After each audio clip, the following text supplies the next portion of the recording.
cept. Un tas varbūt ir ļoti zīmīgi, jo mēs arī jau sākam gaidīt pavasari un gaidām, ka tā saule ķerpsies. Un man ir ļoti liels prieks, ka šodien visas tautas namā ir tik daudz dejotāji, kas ar savām kājām iedimdina šo misas skatuvi, jo tā varbūt ir pēdējā reize uz šīs skatuves. Jo nākošreiz varbūt šie dejotāji varēs atbraukt un atklāt jaunos skatuves dēļus. Tāpēc man arī patīk prieks. Un šodien mums visi danči būs par prieku. Ir brīnumi, ja vien tiem ticam. Ir laime, kad protam to dod. Ir prieks, ja ielīgsmojam citus. Un nevajag nemaz tik daudz, pavisam maz, pavisam niekas, lai mirdzošs mirklis nestu prieku. Mēs priecājamies par katru kopā būšanu un satikšanos, lai tas būtu mēģinājums, balle vai kāds brīvgades pasākums. Priecājamies par iespēju atslēgties no darba un ikdienas rutīnas. Priecājamies par iespēju izstaipīties un izvingrināt kājas lieliskā draugu kompānijā, darot to, kas mums patīk, dejojot. Priecājamies par veiksmēm un jāatzīst, ka arī par savām neveiksmēm, protams, pasmieties. Mums pat ir 3 receptes gadījumam, ja kas neliedz. Tā par prieku saka deju kolektīvs Savieši. Un turpina Dižā kurzemnieku gatve dejoši Savieši no Ķekavas novada Katlakalna.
deju kolektīvs Pēda no aizkraukles, ka no neliela pulciņa biklu dejotāju, kas sapulcējās pirms 26 gadiem uz pirmo mēģinājumu, esam izveidojušies par tik lielu kolektīvu. Mēs priecājamies, ka pirms 4 gadiem mēs bijām tik noprieduši, ka gribējām izveidot D grupas sastāvu. Mēs priecājamies par ikvienu, kas šajos gados Pēdā dejojas un ir mūsējais. Dejo Pēda!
Jauniešu deju kolektīvs Katlakalns teica, ka prieks tā ir motivācija, kā elpas vilciens, bez kura nav iespējams izdejot kādu deju.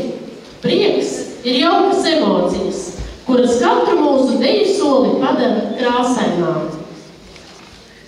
Alsungas polka un deju kolektīvs Katlakalns.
protams, kas ir arī šī pasākuma galvenais vaininieks, prieks ir kustība, sviedri un arī pasākums. Kad satiek deksmes klačiņas, izvingrojas, prieks izdejoties un visu šo jauko nodarbošanos ir darīt jautrāk un ir arī dubultprieks, ja to dara jaunu cilvēku pulkā. Dievs man deva maizi sevi, dejot deksme.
nekā prieks.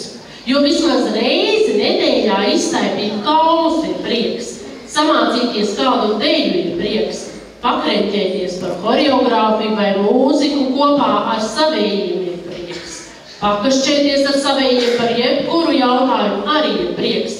Tas atbrīvo no spriedzes. Mēs zinām, ka pēc tam, pēc tiem mēģinājumiem, sekos kopīgi pasākumi ar vieniem vai citiem draugiem, tās nakts bāles. Tā saka Cīpars par prieku no Rīgas. Yeah.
Mēs priecājamies par visu, kas šajos 26 gados piedzīvots. Par ikvienu no vairāk kā 3000 mēģinājumiem, kuros mēs esam satikušies, un kopā pavadījuši vairāk kā 7000 stundu. Par ikvienu malku no 30 000 ūdens litru, ko esam izdzēruši mēģinājumos. Mēs priecājamies par ikvienu mirkli, kad varam parādīt, ko mākam, par ikvienu kilometru, kas mums ļāvis doties uz koncertiem un vismaz 2 reizes apbraukt apkārt zemeslodei, jo Latvijā vien esam ar autobusu nobraukuši jau 20 000 kilometrus, kuriem jāpieskaita vēl 113, kurus veiksim dodoties uz misu. Tā saka pēda un rāda deju. Tēvis, tēvis, taisi man laivu!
Bet tomēr priekam pastāv vairāk veidi. Patiesas prieks, dzīves prieks un arī vaļas prieks. Patiesas prieks ir cilvēku patiesās pozitīvās emocijas. Dzīves prieks ir katram lielāks vai mazāks, bet vaļas prieks cilvēkam katram ir savādāks.